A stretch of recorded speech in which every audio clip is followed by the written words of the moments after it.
यानी कि संख्या होता है उसको वर्ग कैसे निकालते हैं और उसका वर्ग क्या होता है, ठीक है ना।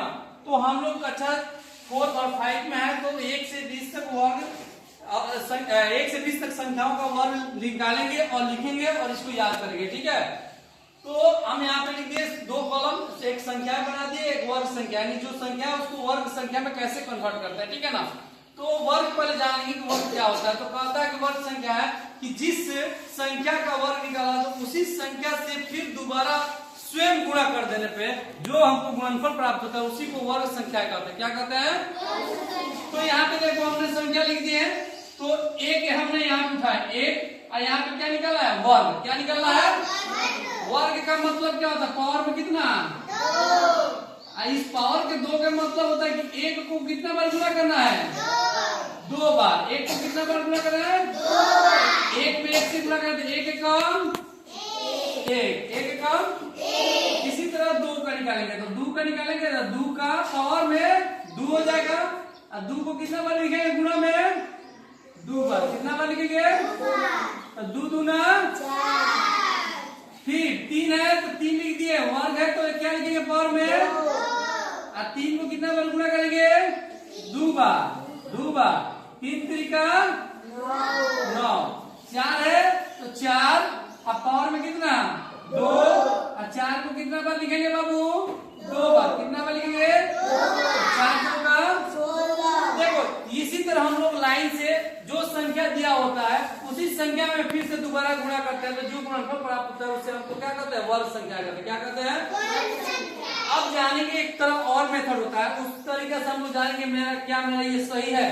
तो वर्ग हम लोग पढ़े हैं आकृति में, त्रिभुज पढ़े हैं, वर्ग पढ़े हैं, चतुर्भुज पढ़े ना।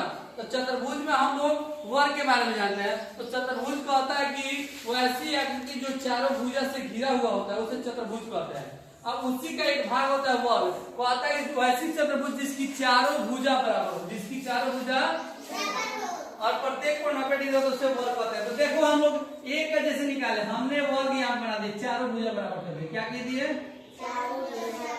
हमारा संख्या क्या है बाबू? 1 है। संख्या क्या है? 1 का वर्ग निकालना है। संख्या क्या है? 1 है। तो 1 को हमने यहाँ पे 0 लिख देगा बीच सेंटर में, क्योंकि 1 में निकालना है। तो 1 का वर्ग कितना होता है? 1 होता है। 1 का वर्ग कितना होता है? लेकिन अगर 2 का निकालना होता है, 2 का, तो 2 का भी ऐसे ही डाबा बनाएंगे, 2 का ऐसे ही डाबा बनाएंगे। लेकिन 2 का जब बनाएंगे बाबू 2 का, तो कोई भी आकृति लेते हैं, 2 को बनाना होगा ना हमको। तो 2 को जब बनाएंगे तो यहाँ पे बीच में अगर 0 देते हैं तो 2 को कहनो लिखे तो किनारे में हो जाएगा। तो हमको वर्ग रूप में चाहिए, यानी कि किस तरह वर्ग होता है उसको डब्बा में बराबर रूप से चाहिए। तो हमने क्या किया कि यहाँ पे 0 दे दिया और एक यहाँ पे दे दिया, लेकिन कहता है कि 2 बार होना चाहिए क्योंकि वर्ग है ना। तो ये देखो ये 2, इधर से भी 2 होना चाहिए। इधर 1 जो है 1 0, तो ये केनौ से पढ़ेंगे तो 1 ही कहलाएगा, केनौ से पढ़ेंगे तो 1 कहलाएगा। इसीलिए 1 का वर्ग जो होता है 1 होता है। लेकिन 2 को अगर इधर से पढ़ेंगे बाबू तो 1 2 पढ़ाएगा, लेकिन इधर से पढ़ेंगे तो 1 गुना है। इधर से हम लोग कर देते हैं 2। क्या कर दिए? तो देखो इधर से कहता है 1 2, इधर से भी 1 2, लेकिन वर्ग कहता है कि हमको बराबर चाहिए ना।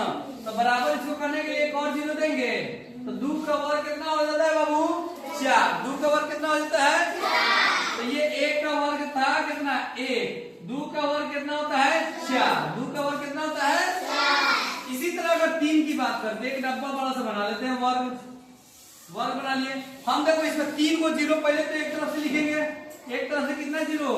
3 और दूसरे तरफ से भी हमको कितना 0 चाहिए? 0। अगर मान लो हमको बीच में ही लिख दिया, बीच में ही लिख दिया, लेकिन हमको ये वर्ग कहता है कि हमको बराबर बराबर चाहिए ना। तो इसको बराबर करने के लिए हमको कहाँ देना होगा? जहां जहां खाली होगा वहां देना होगा ना। दे दिए तो बताओ कितना हो गया? 9।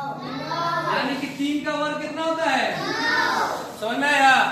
इसी तरह 4 का निकालेंगे तो 4 का भी एक वर्ग डब्बा बना लेते हैं। इजी है, आसान है। इधर से हमको कितना बनाना है? 4। इधर से कितना बनाना है? 4। हमने कहीं 4 को बना दिया। इधर से कितना बनाना है? 4। इधर से भी हमने मान लो यहाँ पे हम लोग 4 को लिख दिए, लेकिन वर्ग कहता है कि हमको बराबर चाहिए ना। तो बराबर तो करो, इधर खाली है, इधर भी खाली है, इधर भी खाली है। तो बराबर कर दिए। तो गिनोगे कई गो हुआ?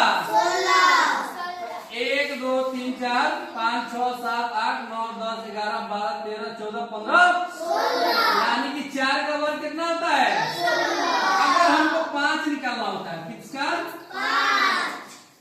5 का निकालना होगा तो हम लोग क्या करेंगे बाबू? एक तरफ से 5 को दे देंगे, 5 को दे देंगे और दूसरे तरफ से भी क्या को देंगे? तो दूसरे तरफ से 5 को मान लो हम लोग इधर दे दिए, 2 3 4 5, लेकिन इसको बराबर करना होगा ना, तो बराबर करो। तो इधर खाली है, इधर भी, इधर भी, तो हमने लिख दिया। तो कितना हो गया गिनो तो? कितना हो गया? तो 5 का वर्ग कितना निकला? तो इस तरह हम लोग फिगर से, चित्र से इकट्ठा कर करके हम लोग वर्ग निकालेंगे और गुणा करके ऐसे निकाल लेंगे। तो 5 का आएंगे, तो 5 का पावर में वर्ग मतलब पावर में 2, कितना बार? 5 में कितना बार गुणा करेंगे? 2 बार। तो 5 में 5 से गुणा करके कितना आएगा? 25। 6 लिखे हैं तो 6 और पावर में 2, 6 को कितना बार गुणा करेंगे? 2 बार ना। 6 में 6 से गुणा 6 जाए 7 है बाबू, 7 और पावर में कितना? वर्ग है तो 2 और 7 को कितना बार गुणा करेंगे? पावर में जब 2 है तो 7 7 2 बार गुणा करेंगे ना, 7 में 7 से गुणा किए 2 बार तो 7 7 49। इसी तरह बाबू हम लोग 8 का निकाल सकते हैं, 8 को भी 2 बार लिखेंगे, 8 8 64। 9 का लिखेंगे तो 9 9 और 10 का लिखेंगे तो 10 गुणे 10 यानी कि मेरा कितना हो गया? अगर हमको जांच करना होगा तो इसी तरह एक डब्बा बनाएंगे और हमने 10 को एक तरफ से और 10 को एक तरफ से कर देंगे, बूंदा कर लेंगे, गोला कर लेंगे, कोई चित्र बना लेंगे, टॉफी बना लेंगे, चॉकलेट बना लेंगे, 10 को एक तरफ से 10 को एक तरफ से, उस डब्बा को बराबर कर देंगे तो मेरा काउंटिंग सही है और वर्ग निकल जाएगा। कोई दिक्कत? समझ में आया?